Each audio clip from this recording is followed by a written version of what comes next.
everybody. This is Terry Nance. Welcome to the Armor Bearer Awakening. Today's the day the Lord made. Good things are going to happen to you. His goodness and mercy follow us all the days of our life. That means His beauty, His best. Man, that means His peace, His grace, His strength, His prosperity follows us every day of our life. So what we need to do is just lift up our voice and say, Father, I thank you that your goodness and mercy follows me, and therefore something good's going to happen to me today. Amen. If you enjoy the program, be sure and subscribe. Go to godsarmorbearer.com to get the material. This is the book I'm teaching out of right now. It's called God's Armor Bearer for the Next Generation. If you are interested in our mentoring program, just be sure and let me know, and we can get the information to you.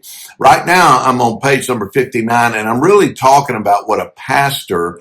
In this book, I really took the time from other pastors and leaders to get information on what they look for in an armor bearer, what they look for in their ministry of help or their staff. And I want you to just hear this. This is from the heart of a pastor.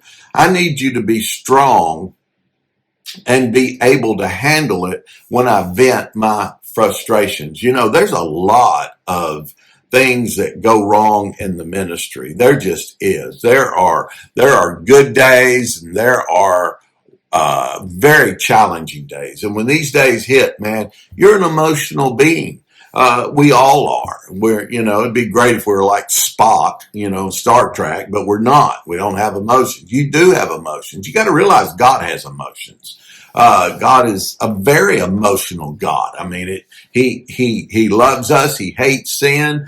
I mean, He laughs with us. Man, there were many times He told Moses how He felt, several times. So we know God's an emotional God. You're an emotional God. So, it'd be great if you could just live and walk in the Spirit. You're in a glorified body, but you're not. And so there's times when things are going wrong. A pastor's going to vent. And if you're in that circle at that moment, you got to be able to handle it. You can't have it out. Well, I'll tell you what, I need to minister correction to him because he said this. You got to realize he's in a very difficult situation. Man, I came in one day and I tell you, my son-in-law was laying up in the hospital dying. And, I'd been up all night praying and believing God, and walk in on Sunday morning and several things aren't being taken care of. And one of the musicians said to me, well, the Lord told me not to play today. Well, now, I tell you, that did not go over too good. And so I was not ready for that. So I lit into him. I did. And I'll admit it. I had to apologize for it. But the point being is how foolish that is. And especially not even to consider the fact that my son-in-law is up there dying. So did I vent? Yes, I did. Did I apologize? Yes, I did. But that ought to show you that there is an emotional reaction sometimes. Yeah, we're going to get in the flesh. We're going to miss it because we're hurt. We're going through things. We don't want to be around people. I had someone one time tell me, well, God, I really feel like the Lord told me to go with your family and go on vacation, and I'll watch the children and your grandchildren while you guys go to the beach and all. And I just said, God bless you, but that's not what we do. I don't need someone to do that. I'm going to relax, be with my kids. I don't need someone from the church scrutinizing everything I did, and then me trying to have to please them. No.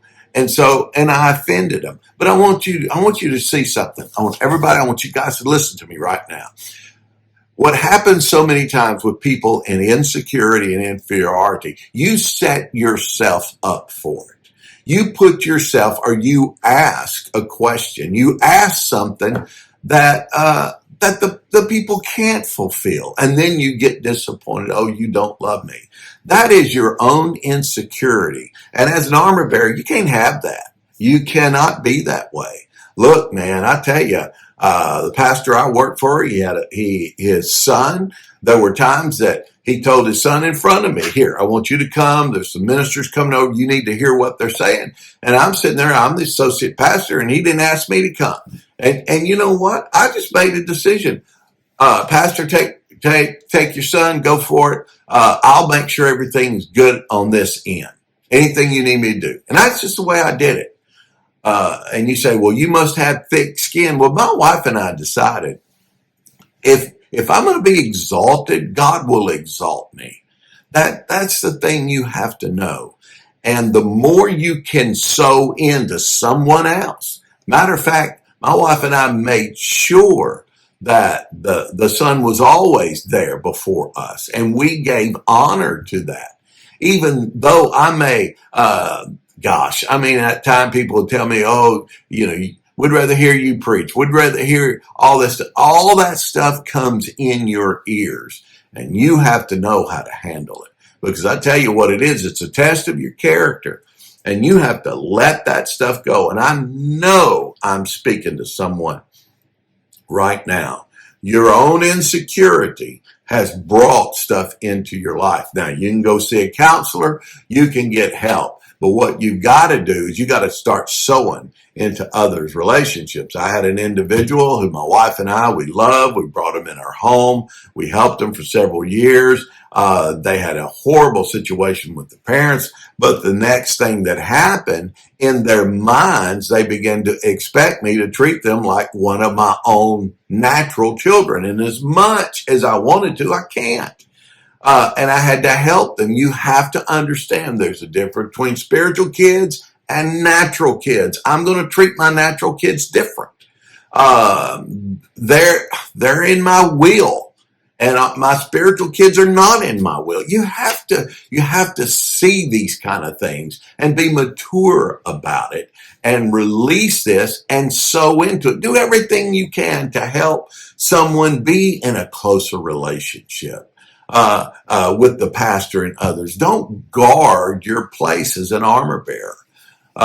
And when you do that, you'll know that I'm telling you, God exalts you because you're secure within yourself. Father, I pray right now, I break the spirit of insecurity. I break the spirit of inferiority over people.